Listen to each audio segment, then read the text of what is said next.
नरेंद्र मोदी के साथ खड़ा हो जाता है, क्यों कोई आवाज नहीं उठाता? मतलब जो मजलूम है उसको दुबारा चले जा रहे हैं, ना कश्मीर में गोलियां चलती हुई आप लोगों को नजर आ रही हैं, ना किसानों ये के साथ जुल्म डॉक्टर होता हुआ फिजा नजर को आ रहा समझ है। नहीं आएगा। वो डॉक्टर फिजा को समझ इसलिए नहीं आएगा क्योंकि she is not expose to the democratic system.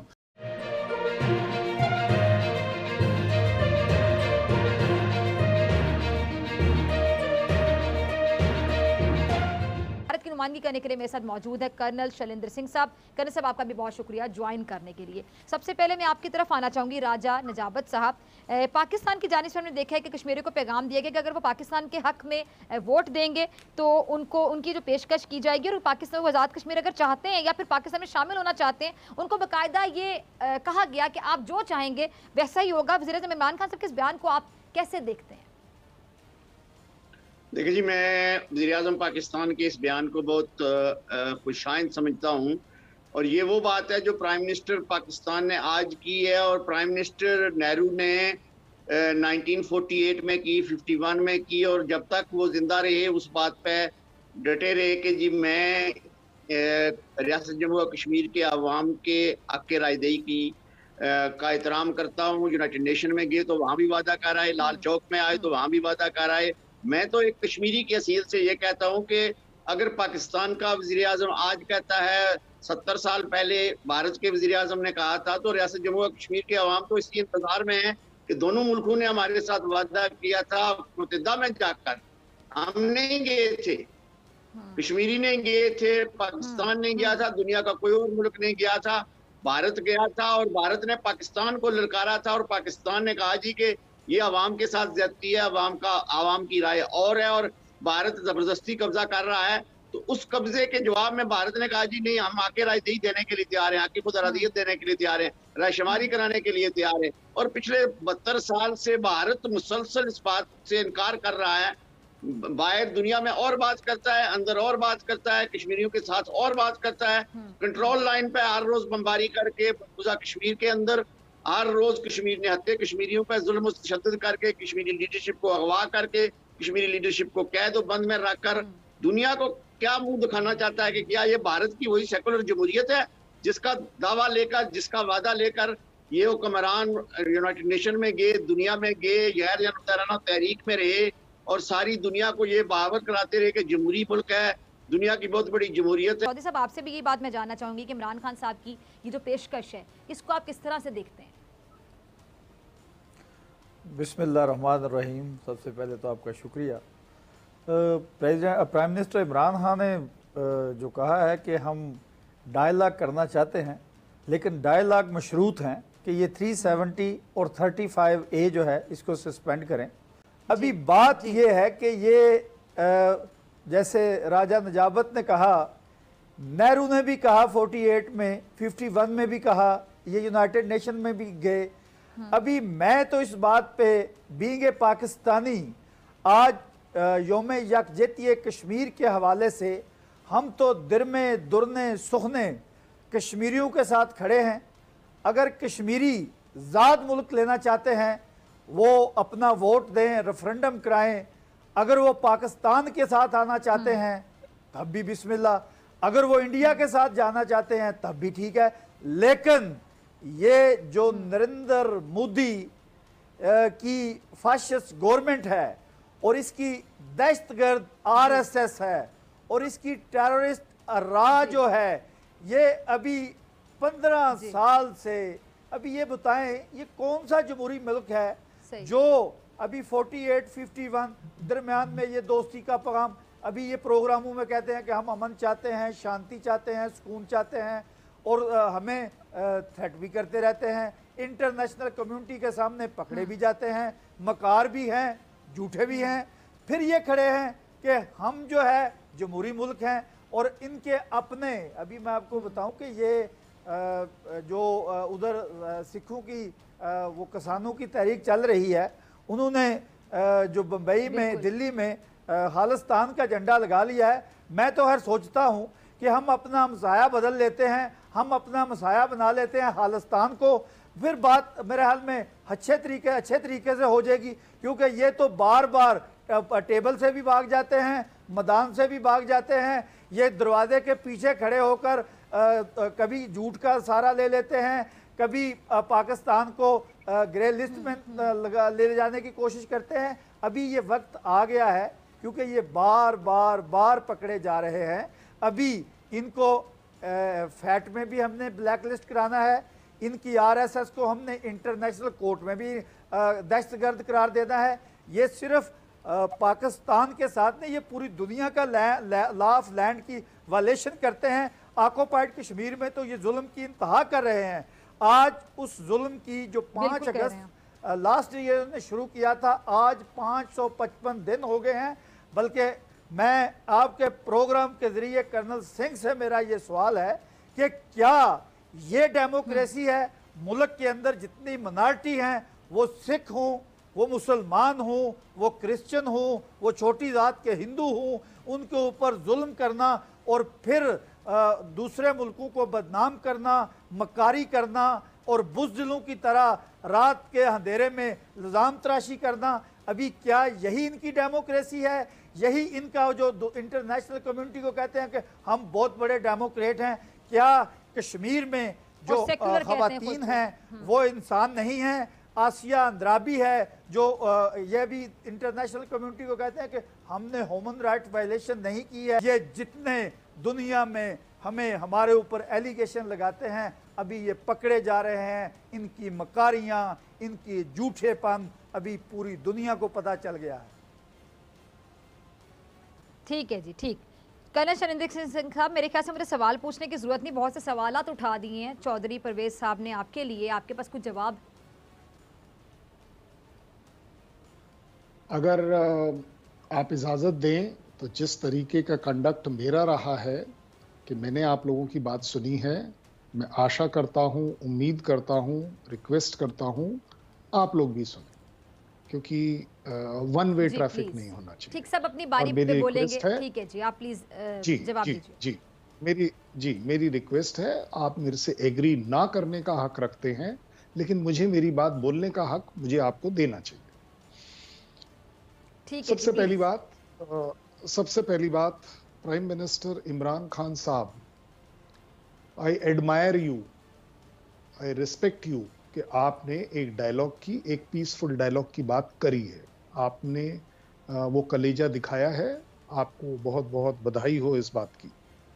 लेकिन प्रॉब्लम कहाँ आ गई? प्रॉब्लम है कि जैसे ही हमारे पॉलिटिशियंस, चाहे वो पाकिस्तान में हो या इंडिया में हो, जैसे वो कंडीशंस लगा देते हैं, वो आप अपने आप में अपनी स्टेटमेंट को डिफीट कर देते हैं, आप उसको कमजोर कर देते हैं। आप बात करने के लिए बात कहें, बड़ी अच्छी बात है, लेकिन साथ में जब कंडीशन लगाते हैं, इस वजह से दोनों पॉलिटिकल पार्टीज या दोनों सरकारें, पॉलिटिकल सरकार अपने आप में अटक जाती है।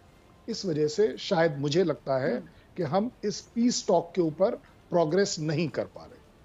अब आगे बात जो अच्छी किसी ने कही, कि बहुत बढ़िया बात कही कि राजा साहब ने कही कि भाई हम चाहेंगे कि कश्मीर में जो लोग चाहते हैं वो होना चाहिए, बिल्कुल होना चाहिए, ऐसा ही होना चाहिए। इंडिया भी यही सोचता है, मैं भी यही सोचता हूँ। In spite of being a फौजी, जिसके लिए प्रोबेबली आपके दूसरे साहब ने कुछ बड़े अच्छे शब्दों का इस्तेमाल नहीं किया, लेकिन मैं उनको उसके लिए ब्लेम नहीं करता हूँ, क्योंकि अपनी अपनी अपब्रिंगिंग होती है। आप एक दूसरे को अच्छे तरीके से भी बता सकते हैं कि कोई चीज़ शायद ठीक नहीं हो रही। आपने जो बात कही कहीं पर कि पाकिस्तान में हम सर्जिकल स्ट्राइक करना चाहते हैं, हम क्यों करना चाहेंगे? आप बताइए, हम क्यों करना चाहेंगे सर्जिकल स्ट्राइक? और अगर सर्जिकल स्ट्राइक करना हमारी आदत है, हमारी फितरत में है, तो हम रोज कर रहे होंगे। ये एक ही बार क्यों होगी सर्जिकल स्ट्राइक? 2 ही बार क्यों होगी? आई थिंक हम लोगों को आपस में मिलकर ये बात समझनी चाहिए कि इंडिया सर्जिकल स्ट्राइक कभी नहीं करना चाहेगा अनलेस उसकी मजबूरी हो। मजबूरी में करता है। जब कोई ऐसा अच्छा, सॉरी मैं आपकी बात काट रही हूँ। कर्नल साहब, आपसे सवाल पूछना चाह रही हूँ। आपका जो भारतीय मीडिया, जो कि नरेंद्र मोदी साहब ने बकायदा गोदी लिया हुआ है, यानी नरेंद्र मोदी साहब जो डिक्टेशन देते हैं, मीडिया वही ज़बान बोलता है, ये बात आपको भी पता है, पूरे भारत को भी पता है। आप लोग जो जाली सर्जिकल स्ट्राइक के दावे करते हैं, फिर उन दावों के बारे में क्या ख्याल है आपका? क्यों करते हैं? किस किस्म का कॉम्प्लेक्स है ये? मैं आपको बड़े क्लैरिटी, देखिए इसमें आप साइड्स मत लीजिए। ब्लेम गेम करेंगे तो ये एक नॉर्मल टीवी प्रोग्राम हो जाएगा कि आप हम पर ब्लेम कर रहे हैं, हम आप पर ब्लेम कर रहे अब जैसे देखिए हैं। मेरी थोड़ा बात सा सुने, वो आपको याद होगा, मेरे बाकी जो दोनों पैनलिस्ट हैं वो भी इस बात से एग्री करेंगे। देखिए वो आप पौधे दरख्त गिराने के बाद आप लोग पता नहीं क्या क्या क्लेम कर देते हैं। आप लोग ऐसी हरकत क्यों करते हैं? चले मैं आपसे नहीं पूछ रही, आप तो एक न्यूट्रल हैं और आप नुमाइंदगी कर रहे हैं वहाँ की। आप मुझे बताएं कि आपके जो बीजेपी की गवर्नमेंट है, आपकी जो भारतीय सेना है, वो लोग इस तरह के दावे क्यों कर जाते हैं?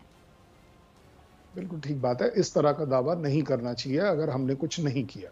लेकिन अब तो आपकी पार्लियामेंट में किसी ने कुछ कह यानी दिया आप मानते हैं ना कि इस तरह के दावे झूठे किए जाते हैं और कुछ नहीं किया जाता आपकी जाने से, लेकिन कह दिया जाता है कि हमने ये कर दिया।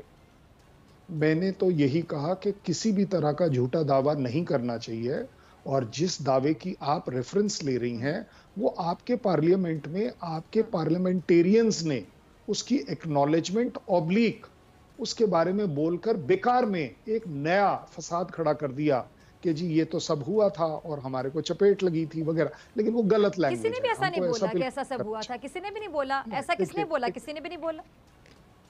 डॉक्टर फिजा साहब, मैं आपसे ये जरूर जी। दरखास्त करूंगा, आपकी एक अच्छी रेपुटेशन है सच बोलने की, अच्छा बोलने की, और जैसा आप ही कह रही हैं कि किसी भी तरह से आपको गलत तरीके का मीडिया नहीं बनना चाहिए। तो आपको भी मालूम है मैं किस चीज की रेफरेंस ले रहा हूं। ब्लेम गेम नहीं करने की कोशिश कर रहा हूं मैं, इसको आगे चलिए अब अपनी बात खत्म कीजिए। आपने कहा था कि मेरे दरमियान हाँ, में इंटरप्ट ना कीजिएगा, ठीक है? आप बात खत्म कीजिए फिर मैं। जी, मैं आपको सिर्फ ये बोल रहा हूं कि किसी भी तरह का डायलॉग, पीसफुल डायलॉग, अगर पाकिस्तान इंडिया को करता है और अगर इंडिया पाकिस्तान को करता है, इससे और अच्छी कोई बात ही नहीं हो सकती। वो बात होगी या नहीं होगी वो अगला कदम है, लेकिन पहला कदम अपने आप में बहुत ही अच्छा है। और स्पेशली अगर आप, जैसा इस समय हम डिस्कस कर रहे हैं कि अगर वो पीसफुल टॉक हम JNK के लिए कर रहे हैं, और इससे क्या, क्योंकि देखिए अल्टीमेटली इंडिया और पाकिस्तान के बीच में अगर कोई मेजर डिफरेंस है तो वो सिर्फ एक JNK से रिलेटेड है। अदरवाइज आपके हमारे बीच में क्या डिफरेंसेस है? हम अच्छा खासा ट्रेड कर रहे हैं, हम अच्छे खासी आजकल बड़ी जिम्मेदारी की स्टेटमेंट्स दे रहे हैं। चाइना से रिलेटेड पाकिस्तान कुछ नहीं कह रहा, बड़ी अच्छी बात है, हमें एनकरेज करना चाहिए, अप्रिशिएट करना चाहिए। आपने 2 टेररिस्ट को बंद कर दिया है, हमें अगेन आपको एनकरेज करना चाहिए, अप्रिशिएट करना चाहिए कि आप टेरर के खिलाफ काम कर रहे हैं। लेकिन अगर आप ये कहें जो साहब कह रहे थे कि FATF में हम आपको ग्रे लाना चाहते हैं, हम क्यों लाना चाहेंगे? एक पीसफुल पाकिस्तान, एक पीसफुल पड़ोसी देश हमारे लिए सबसे एडवांटेजियस है। FATF में इंडिया आपको कभी नहीं लाना चाहता। इंडिया के बजाय FATF अपने आप की एक ऑर्गेनाइजेशन है, वो आपको देख रही है, आपके काम करने के तरीके को देख रही है, आपको मौका दिया जा रहा है कि बार बार कि इसको ठीक करिए, और आप उसे ठीक कर भी रहे हैं। कहां 27 रिक्वायरमेंट थी, आज की तारीख में सिर्फ 3 से 5 रिक्वायरमेंट बच गई हैं कि FATF आपको ग्रे से, मेरे हिसाब से, और भगवान करे ऐसा ही हो, वाइट करे। मैं तो ये चाहूंगा, हमारा देश भी यही चाहेगा। क्योंकि आप एक बात बताइए, अगर आप ग्रे या ब्लैक हो भी जाते हैं, हमें क्या फायदा होगा? हमें कोई फायदा नहीं होगा। देखिए दोनों देशों के लिए बहुत जरूरी है कि ये सारे डिफरेंसेस छोड़कर इकोनॉमिक डेवलपमेंट पर आइए। आपके और मेरे बीच में एक कल्चरल बॉन्डेज है। मुझे आप एक बात बताइए, आपका ये जो सो कॉल्ड तरीका है, पिछले 70 साल तो आपने ट्राई कर लिया। भाई आपके हिसाब से अगर इंडिया वहां पर ऑक्यूपेशन फोर्स है, तो आप एक बात बताइए, UN का डॉक्यूमेंट क्यों नहीं बोलता, और क्यों बोलता है कि अगर प्लेबिसाइट करानी है तो सबसे पहले पाकिस्तान ऑक्यूपाइड कश्मीर से पूरे पाकिस्तान फौज को हटना पड़ेगा और उसके बाद प्लेबिसाइट होगी? ये मैं नहीं कह रहा हूं, अब ये आपके, मेरे और यूनाइटेड नेशंस के डॉक्यूमेंट कह रहे हैं। तो और मैं क्या चाहूंगा कि हम इससे एक स्टेप ऊपर जाएं कि चलिए क्यों नहीं आप और हमारे बीच में हम कोई वो तरीका निकाल पाए जिससे कि शायद, जो, क्योंकि हमें भी मालूम है कि आप फौज हटाना नहीं चाहेंगे, फौज ऑक्यूपेशन कौन थी, तो तरीके मोदी साहब को समझाएं ना आप, कर्नल साहब। आप इतनी समझदारी से जो तरीके अपने नरेंद्र मोदी साहब को समझाएं। नरेंद्र मोदी साहब बहुत चीजें अच्छे से समझते हैं। और एक बात बता दूं, आपको, क्योंकि आपके यहाँ ये प्रॉब्लम रही है। हमारे वज़ीर आज़म ने तो इतनी मेच्योरिटी का सामना मुजाहिरा किया है, मेच्योरिटी का मुजाहिरा करते हुए इस तरह की पेशकश तक कर दी है। उनकी अपनी मर्जी, देखिए तो इससे ज्यादा मेच्योरिटी ऑनेस्टी क्या हो राय में। इसीलिए मैंने, मेरे को अगर कंप्लीट करने देंगे तो आपको समझ आ जाएगी। देखिए, जब हम मैच्योरिटी, समझदारी, पॉलिटिकल प्रोसेस, डेमोक्रेसी की बात करते हैं, शायद पाकिस्तान में ये उतना आसान नहीं है समझना, क्योंकि आप डेमोक्रेटिक सेटअप के साथ एक्सपोज्ड ज्यादा नहीं रहे हैं। इसलिए आपके यहाँ हर चीज एक आदमी डिसाइड कर रहा है ट्रेडिशनली। हमारे यहाँ ऐसा नहीं है। सब डेमोक्रेसी की तो बात ही ना करें, कैसी जमहूरियत जहाँ पे इतने लोग सफर कर रहे हैं, वहाँ पे एक मखसूस तबका है जो मेरे ख्याल से जमहूरियत के सम्राट को एंजॉय कर रहे हैं। बाकी मुझे बताएं कि क्या डेमोक्रेसी आपके यहाँ? डॉक्टर फिजा, ये जो खालिस्तान के लिए एहतजाज हो रहे हैं, मुझे बताइए किसानों के साथ जो आप लोग कर रहे हैं, जो जुल्म कर रहे हैं किसानों के साथ, आप मोदी अपनों को नवाजने के लिए जो हरकतें कर रहे हैं, ओछियत कंडे कर रहे हैं, और मुझे दुख होता है कि नरेंद्र मोदी को सपोर्ट करने के लिए, बीजेपी गवर्नमेंट की फजूल तरीन पॉलिसीज के, उनके जुल्म को सपोर्ट करने के लिए आपका बॉलीवुड भी सामने आ जाता है, आपका मीडिया भी नरेंद्र मोदी के साथ खड़ा हो जाता है। क्यों कोई आवाज नहीं उठाता? मतलब जो मजलूम है उसको दबाए चले जा रहे हैं, ना कश्मीर में गोलियां चलती हुई आप लोगों को नजर आ रही हैं, ना किसानों के साथ जुल्म होता हुआ नजर आ रहा है। समझ नहीं आएगा वो डॉक्टर फिजा को, समझ इसलिए नहीं आएगा क्योंकि she is not expose to the democratic system. हमारे यहाँ आवाज उठाना बंदे का हक है। आपके यहाँ हो रहा है इसको डेमोक्रेसी कहेंगे? नहीं, यस बिल्कुल, दिस इज डेमोक्रेसी। इंडिया में है मेरा किसान सड़क के ऊपर आ सकता है, उसको अलाउड है। आप इस बात को नहीं समझ पाएंगी। हमारे यहाँ बोलने की आजादी है। उसको सड़कों पे आने क्यों दिया गया? उस किसान को सड़कों पे लाया क्यों गया? ये this is that is why you will not understand कि डेमोक्रेसी क्या होती है। सड़क पर आना और वहां पे पाकिस्तान जिंदाबाद के नारे लगे। कौन सा पाकिस्तान का जिंदाबाद? नहीं, आप इसको पाकिस्तान एंगल मत दीजिए। बड़ी लकीली आई एम सेइंग कि पाकिस्तान ने एक अच्छा मैच्योर स्टैंड रखा है कि किसान के रिलेटेड कुछ नहीं कुछ भी ऐसा गलत नहीं बोला है।